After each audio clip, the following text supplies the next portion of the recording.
that started in Midrand, that in Southern Africa we are saying Africa is for us all. Every country, however size it is, it has to be given a chance to give leadership to Africa. That can only come if we allow rotation. So we have been pushing, talking to ambassadors, and ambassadors have, in their numbers, supported the issue of rotation. And it has gone past the PRC level where they debated and our position prevailed. So I'll tell you that as Southern African Caucus, we are very excited. We are not doing it for Southern Africa or for our candidate, Chief Charumbira, but we are doing it for Africa. And rotation is one pillar, one principle that will promote integration of Africa. Southern Africa Caucus considers the principles that are enshrined in the AU protocols and the Convention of Rotation to be a very significant issue in terms of integration and the regional coordination of Africa as a continent.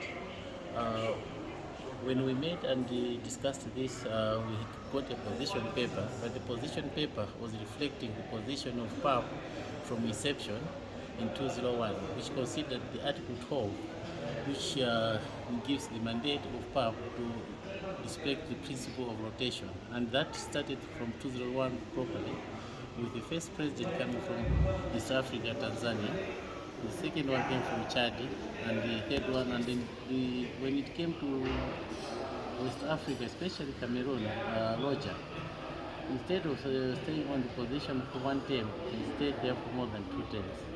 And that was the 2015 when the principle of rotation was never adhered to. Subsequent discussions pertaining to this have never yielded to any result, and this is the point of departure from what has been happening at PAP. So Southern Africa is just respecting the principle of rotation, and unfortunately we're working together with North Africa. We are here as the Southern African Caucus engaging various ambassadors, extraordinary and plenipotentiaries of states and heads of capital that are representing various African capitals, rooting for our principal position that we took during the last May-June session of the Pan-African Parliament in asking for a rotational leadership as enshrined in the statutes in the Constitutive Act of the African Union.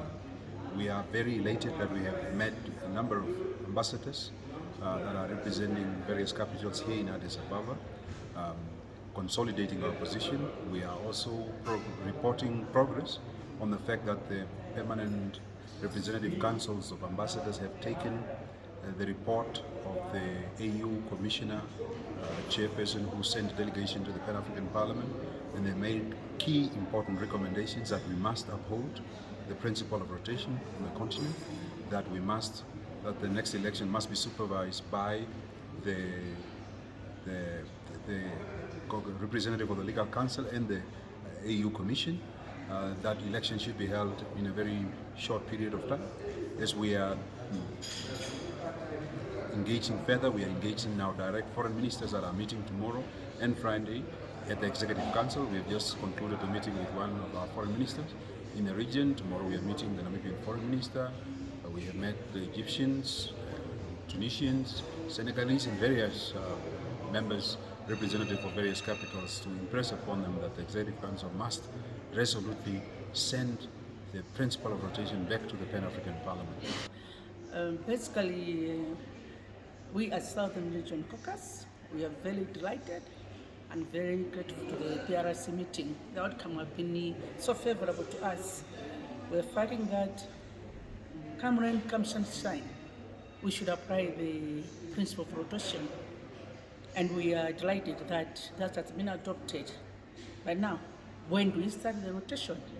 We wanted to date back to 2007 because other regions have already tested the presidency.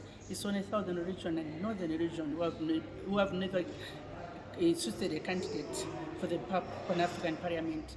And we're also saying that the venue must be not changed. It should be in Midrand because Midrand is the home of Pan-African Parliament. On another note, we want these elections as soon as possible. You know, Pan-African Parliament draws a lot of millions from the AU. We're talking about a budget of $11 million a year. Now, Pan-African Parliament is just like a white elephant. Things are not moving. It's an manufacturing of parliament. So I want to have these elections as soon as possible so that PAP can come to its feet. PAP can start its operation as it used to be.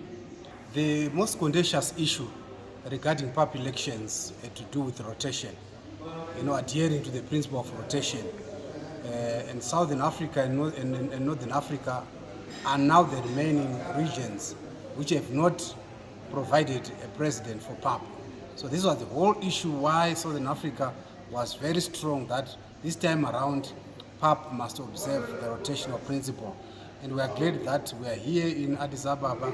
We have engaged the PRC, which is the Permanent Representative Council, a grouping of all ambassadors of African states, to really sensitize them about the issue of rotation and how it started in the AU system as a whole, and how PAP as an organ should stick to the principle of rotation. But now it's now generally accepted that PAP is going to follow the principle of rotation. The principle of rotation is a principle that was pronounced quite clearly by the Executive Council decisions. Several decisions of foreign ministers were very clear that all PAP organs, all AU organs must follow rotation. My name is Honorable Simon Mwabi from Botswana. We are here today in Addis Ababa, whereby we came here with a mission as our Southern Regional Caucus. Our principle or our mission is a rotation mission, whereby as a Southern region, we are appealing to all African countries so that rotation issue is key.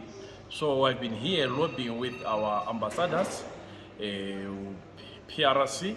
Now, the first stage we have managed to go for the first stage. The next meeting, which will be on Executive Council, which is on Friday, which we are appealing as well our foreign ministers to support what we have already done by our PCR. We're here to support our own Chief Churumbira for being the Pan-African Parliament President. Thank you. For these and other stories, visit our website www.263chat.com. Follow us on Twitter @263chat and like our Facebook page 263chat.